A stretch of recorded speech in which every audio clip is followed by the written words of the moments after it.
il est écrit, Job chapitre 9, versets 7 à 9, il est écrit, il commande au soleil et le soleil ne paraît pas. Il met un sceau sur les étoiles. Seul il étend les cieux. Il marche sur les hauteurs de la mer. Il a créé la grande ours, l'Orion et les Pléiades et les étoiles des régions australes. Amen. Amen. Amen. Qu'est-ce que Job a vu? De quoi parle Job? Job commence par dire, dans Job chapitre 9, verset 9, il dit que Dieu a créé la grande ours. Alors quand Job parle de la grande ours, de la petite ours, de l'Orion, des Pléiades, tous ces mots-là désignent des constellations, c'est-à-dire des groupes d'étoiles. L'Orion est un groupe d'étoiles. Les Pléiades, c'est un groupe d'étoiles. La grande ours, c'est un groupe d'étoiles. La petite ours, c'est un groupe d'étoiles. Ce sont des constellations dans le ciel. Commençons par la grande ours et la petite ours. Alors, je vais voir si je peux faire une mise au point.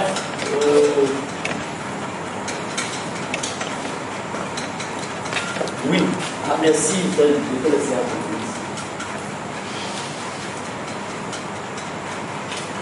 Donc, nous avons donc ici, quand Job dit, il a créé la grande ours. La grande ours, c'est ce groupe d'étoiles que vous voyez ici. La grande ours est une constellation. C'est une des belles constellations dans l'hémisphère nord. C'est un groupe d'étoiles qui se trouve dans l'hémisphère nord. C'est le premier groupe d'étoiles. Lorsque vous essayez d'apprendre l'astronomie dans un observatoire, c'est le premier qu'on vous montre dans l'hémisphère nord, la grande ours. Cette grande ours, comme vous voyez, on l'appelle également la grande casserole. Parce que vous voyez qu'elle a la forme d'une casserole avec un manche. Amen. Amen. On l'appelle la grande casserole. On l'appelle également le grand chariot. Amen. Parce qu'elle a la forme d'une charrette. Soit la grande casserole, soit le grand chariot. La grande ours a un peu plus de 1400 étoiles dans la grande ours. Mais parmi ces 1400 étoiles, il y a 7 étoiles remarquables. Amen. Amen. Nous allons passer un peu à notre diapo. Voilà donc la grande ours ici. Donc je dis qu'il y a 7 étoiles remarquables dans la grande ours, parmi lesquelles Mérak et Dubé. Ces étoiles sont importantes. Mérak et Dubé, qui se trouvent de ce côté de la casserole.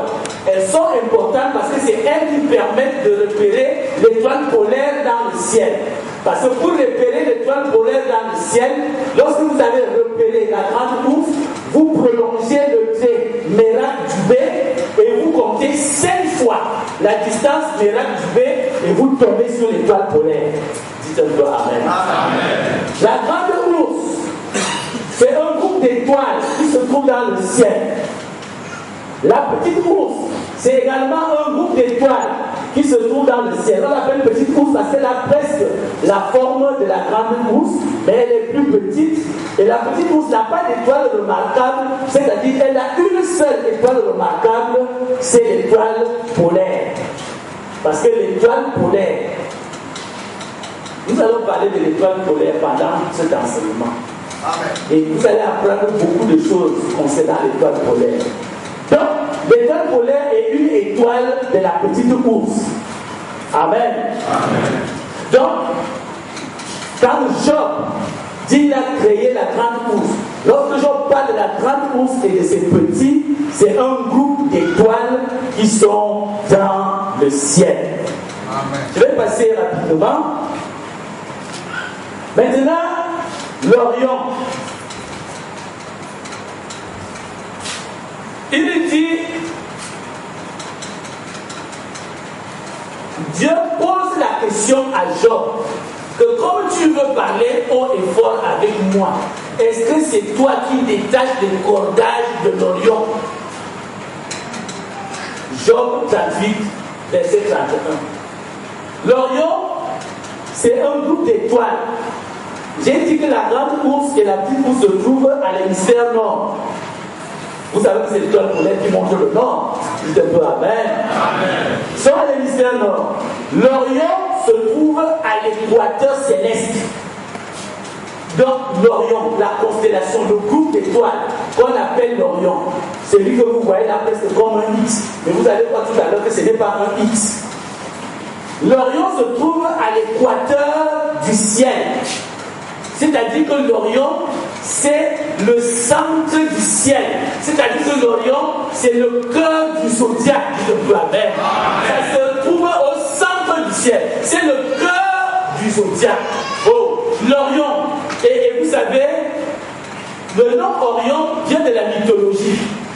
Parce que l'Orient, on appelle également cette constellation le grand chasseur. C'est lui ici que vous voyez avec un âne. C'est comme un chasseur avec un âne. On l'appelle le grand chasseur. C'est l'Orient, le grand chasseur.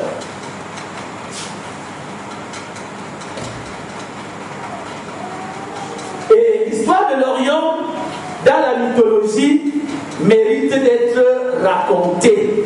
Amen. Amen. Et on dit que Orion était un chasseur géant et il était réputé pour sa beauté et pour sa violence, c'est-à-dire pour sa force. Amen. Amen. Et Orion avait une caractéristique, c'est que Orion est né sans qu'il y ait accouplement d'un homme et d'une femme. Amen. Amen. Mais le père de Orion voulait avoir un enfant sans aller avec une femme. Et il allait voir Zeus, le dieu de l'Olympe. Et Zeus a aidé le père de Orion à avoir cet enfant. Je vous passe sur les détails. Qui est né 9 mois après. Amen.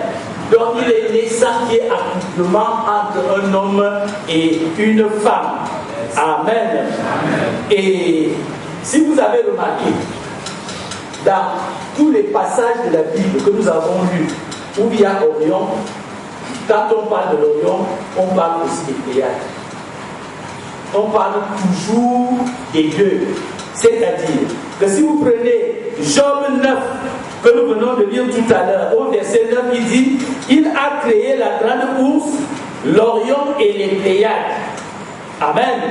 Si vous lisez dans Job 38, le passage que nous avons lu en introduction, au verset 31, il dit « Nous tu les liens des Pléiades ou détaches-tu les cordages de l'Orion. » Amen. Amen. Si vous ouvrez le livre du prophète Amos, allons dans Amos au chapitre 5.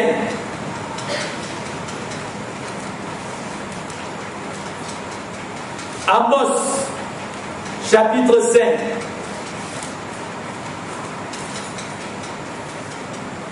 Le verset 8. Il est écrit: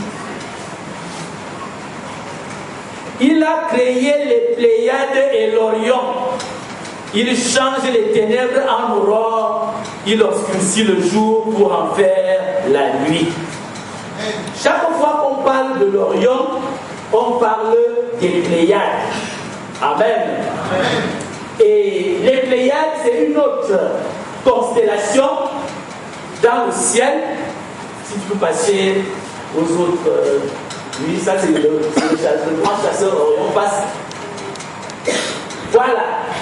Donc les Pléiades sont un amas d'étoiles dans l'hémisphère nord et on trouve cela dans la constellation du Taureau. Donc lorsque nous allons voir le signe du Taureau, nous allons parler des Pléiades. Donc les Pléiades, c'est la petite tache que vous voyez ici, M45. C'est ça qu'on appelle les Pléiades. Ça c'est la constellation du Taureau et ça c'est Orion le chasseur. Toujours avec sa flèche dirigé vers les Pléiades. Amen. Amen. Donc, les Pléiades, on les appelle également les 7 sœurs. Passe à la diapositive suivante. On appelle les 7 sœurs.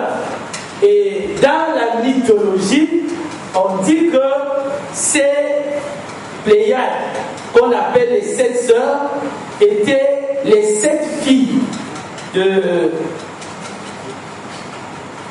du titan Atlas et de l'océanide Pléionée.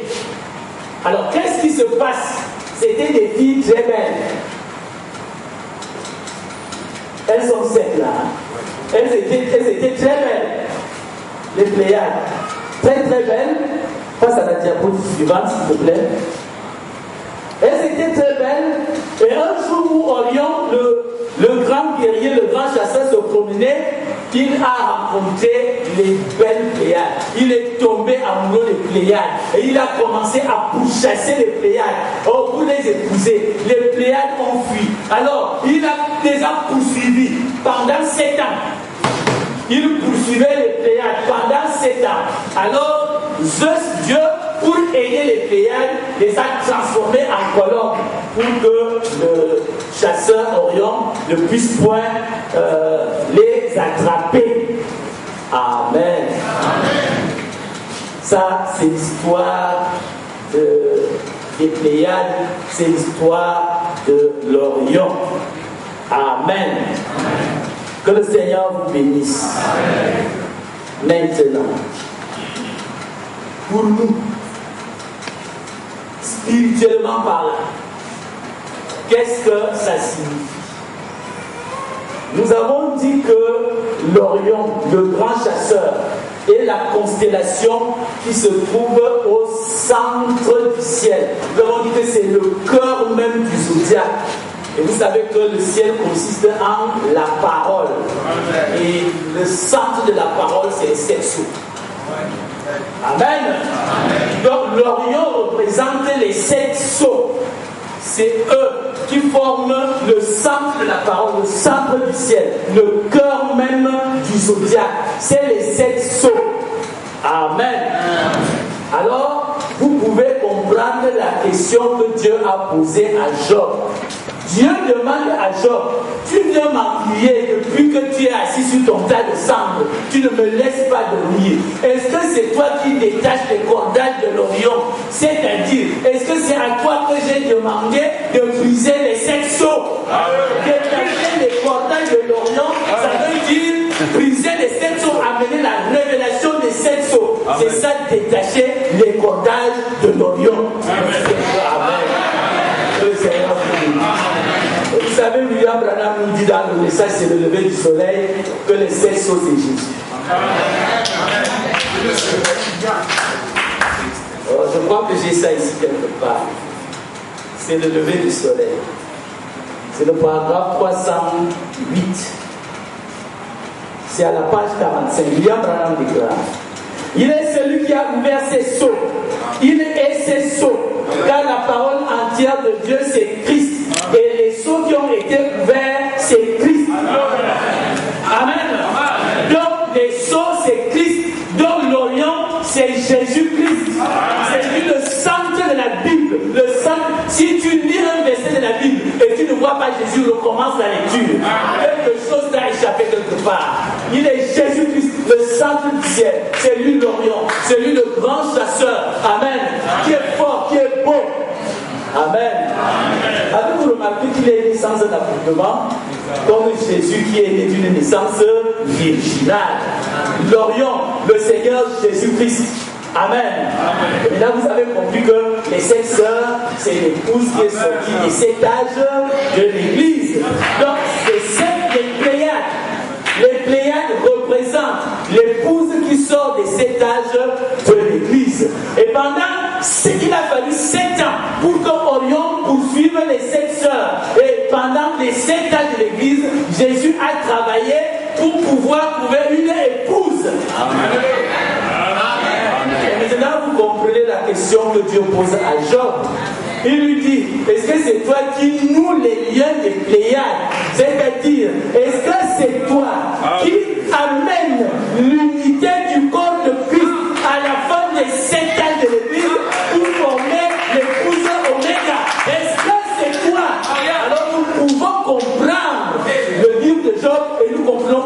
le prophète dit que c'est Job qui a parlé du zodiaque. C'est lui qui a parlé de ces choses et qui leur a donné des noms. Amen. Que le Seigneur vous bénisse. Maintenant, le mot Pléiade, en japonais, Pléiade, en japonais, ça se dit Subaru. Subaru, Pléiade en japonais. Alors, vous savez que cela a donné le nom à une marque célèbre de voiture. Et cette marque célèbre de voiture a donc le nom de cette constellation. Vous apprendrez qu'il a fallu, comme c'est l'union, nouer les liens de Pléiade. Ça veut dire l'union du corps de Christ. Donc 5 films japonais se sont unis pour former cette firme Subaru. Donc le nom Subaru est tiré des Pléiades. Et même le logo de la marque. Maintenant, rapprochez-vous des véhicules Subaru. Regardez-le ici. C'est 7 étoiles. Ce sont les 7 Pléiades. Subaru, c'est les Pléiades. Amen. Que le Seigneur vous bénisse. Nous sommes là en introduction. C'est juste pour vous montrer de quoi nous allons parler pendant les 10 jours, 11 jours qui vont suivre. C'est pour ça que j'ai posé la question quand je commençais tout à l'heure. Quand on vous dit qu'on va enseigner sur le zodiaque, vous vous attendez à quoi? Je commencerai donc par dire ceci. Tu peux fermer la